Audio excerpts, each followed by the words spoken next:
కొత్త బిజినెస్ కోసం ఆలోచిస్తున్నారా? ఈజ్ ఆన్ డిస్ట్రిబ్యూషన్ కోసం కాల్ చేయండి 915472298854. ఏంటంటే ఈ కథలో మెయిన్ ఎసెట్ ఏంటి అసలు? ఈ కథను మీరు చెప్పాలనుకుంటానికి కారణం ఏంటి అసలు? Andy, there is a lot that's happening in our world right now in terms of ఇప్పుడు మనం ఎవరింటికి వెళ్ళినా కోవిడ్ నువ్వు వ్యాక్సినేషన్ తీసుకున్నావా లేదా, ఒజెంపిక్ తీసుకుంటున్నావా లేదా, ఇప్పుడు సన్నబడిపోయిన అందరి గురించి మోంజారో తీసుకుంటున్నారా, ఒజెంపిక్ తీసుకుంటున్నారా.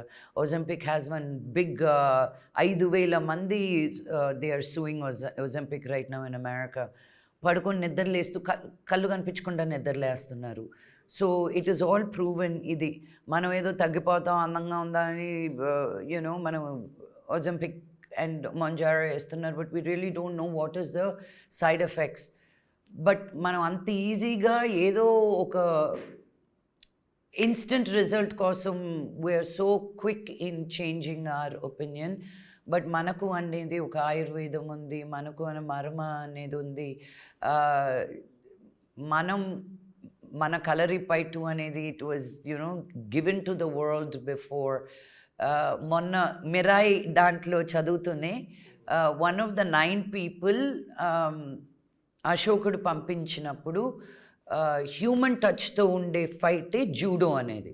సో అది ఇంకా ఈస్టర్న్ కంట్రీస్కి వెళ్ళి మళ్ళీ మనం వెనక్కి తెచ్చుకుంటున్నాం. So we've spread so much and do we really questioning that అనమాట. అండ్ మన బయట ఉన్న సొసైటీలో అలోపతికి మనది అనుకున్న ఆయుర్వేదానికి డిఫరెన్స్ ఏంటి, and why are they stops right they, because money is so easy in allopathy. Pharmacy mafia అలాంటి ఏమన్నా link? It's a medical crime thriller. మేము ఎవరిని పర్టికులర్గా ఉద్దేశించి చేయలేదు, బట్ ఒక బ్రాడ్గా ఆ నెరేటివ్ తోటి తీసుకొని చేయడం జరిగింది. సో మీరు అన్నప్పుడు అంటే మనకున్న ఆయుర్వేదం కానీ యోగా కానీ మెడిటేషన్ ఇవన్నీ ఎక్కువ మీరు ఫాలో అవుతుంటారు కదా డెఫినెట్గా. అంటే మొదటి నుంచి అలవాట మీకు? ఈరోజు మీరు ఇంత ఎనర్జెటిక్గా ఉండడానికి కారణం అదే అనుకుంటాం మీరు? 100% యోగాకి నేను యోగా అండ్ మెడిటేషన్ అండి. బికాజ్ నీలో ఉండే ఆ సౌండ్ తగ్గిపోయినప్పుడు నీలో కళ ఎక్కువ పెరుగుతుంది అంటారు. సో నేను యోగా కూడా అమెరికా వెళ్ళాక నేర్చుకున్నా. నేను అప్పుడు సిగ్గుపడ్డాను, అబ్బా మన ఊర్లో ఉండేది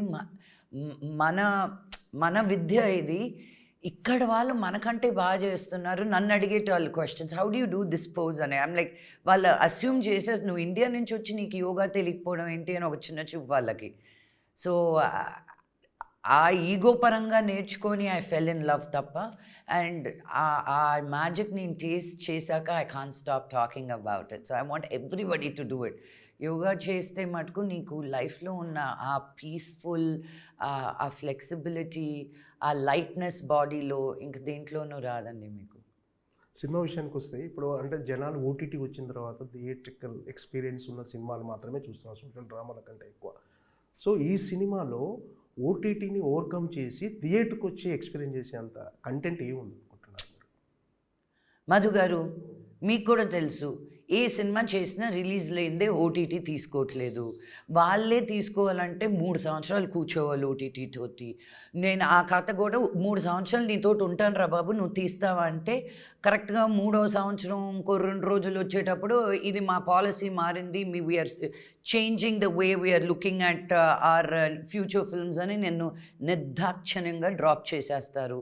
అలా జరిగినటివి కూడా ఉన్నాయి విత్ డిఫరెంట్ ఓటీటీస్. And నాకు పేషెన్స్ ఎక్కువ. So I wait and take it and then I was like, no man, I believe in my cinema. I know నేను ఈ సినిమా తీసి రిలీజ్ చేసిన వెంటనే ఇప్పటికే ఓటీటీస్ అడుగుతున్నాయి. So it's become one weird game అనమాట. గివెన్ అ చాయిస్, నాకు theatrical release వద్దు. I don't feel I'm one Prabhas or you know I'm in that range to bring people in. But I'm an artist who wants to make cinema. So నాకు OTT వాళ్ళే, OTT కాదు, నువ్వు YouTube కోసం ఇదిగో నీకు 2 కోట్ల సినిమా యూట్యూబ్లోనే చూపిస్తానన్నా చేస్తానండి నేను. I don't segregate my self like that. But where ever there is opportunity is where I find my artistic expression అనమాట. మీ పోలీస్ ఆఫీసర్గా నటిస్తున్నారు ఏంటి అంటే ఎవరైనా ఇన్స్పిరేషన్ ఆ క్యారెక్టర్ చేయడానికి అని? విజయశాంతి గారు, ఎవరికి లేదు చెప్పండి కర్తవ్యం. నేను ఐపీఎస్ ఆఫీసర్ అయిపోదాం అనుకున్నాను, తర్వాత తెలిసింది అవ్వాలంటే చదవాలి నువ్వు అని. ఓ కోపం వచ్చి కొట్టేస్తే సరిపోదా అనుకోవాలి. But obviously she was a big inspiration. That movie was a big inspiration. And there were many scenes between Parchuri Venkateswara garu and Vijay Shanti garu Kartavyam సినిమాలో అవి లైఫ్ లెసన్స్గా చాలా నేను ఇన్స్పైర్ అయినట్టువి ఉన్నాయి. So and then a lot of fight sequences in it. I said, why not in a different character, in a different look, in a different vibe? So I said, yes. నాన్నగారు మోహన్ బాబు గారి character ఎలా ఉండబోతుంది? ఆయన్ని అసలు ఈ సినిమాలోకి మీరు తీసుకొచ్చారా, లేకపోతే ఆయనే మీకు ఈ కథ తీసుకొచ్చి ఆయనే తీసుకొచ్చారండి. అందుకే అంత ఈజీగా ఆయన కూడా చేశారు. లేకపోతే ఆయన అంత ఈజీగా ఒప్పుకోరు క్యారెక్టర్స్, ఎస్పెషలీ నాతోటి. So I was very very excited. ఇలాంటిది నేను చిన్నప్పుడు ఎప్పుడు డాడీతో ఒక సినిమా చేస్తే బాగున్నాను. Even after becoming an actor ఆ ఆశ ఉంటుంది కదా పెద్ద ఆర్టిస్ట్తో చేయాలి అని. అండ్ ఇంట్లోనే ఉన్నారు, ఇంతోటి కూడా చేయకపోతే ఇంకెలా. బట్ అది కుదరాలి, ఆ దేవుడు మీకు ఆశీస్సులు పంపాలి, పెట్టాలి, చెయ్యాలి. సో అలా డాడీ తీసుకురావడం అండ్ ఆయనకు ఒక బ్యూటిఫుల్ క్యారెక్టర్ దాంట్లో ఉండడం. It's not your typical daddy character. చాలా సటిల్గా, చాలా బ్యూటిఫుల్గా ఆ క్యారెక్టర్కి తగ్గట్టు he looks beautiful. Daddy screen presence గురించి నేను చెప్పాల్సిన అవసరం లేదు, అంత పెద్దదాన్ని కూడా కాదు నేను. బట్ ఐఎమ్ గ్రేట్ఫుల్, అంతే చెప్పగలుగుతాను. ఇన్ని రోజులు ఎందుకు రాలేదు నాన్నగారితో కలిసి నటించే అవకాశం? అంటే మధ్యలో ఛాన్స్ ఇవ్వలేదా నాన్నగారు? ఇవ్వలేదండి అని రాలేదు, రెండు నిజమే. సో చాలా ట్రై చేశాను. పీకు సినిమా వచ్చినప్పుడు నేను రైట్స్ తీసుకొని తెలుగులో చేద్దాం డాడీ తోటి అని, బట్ కుదరలా అంతే.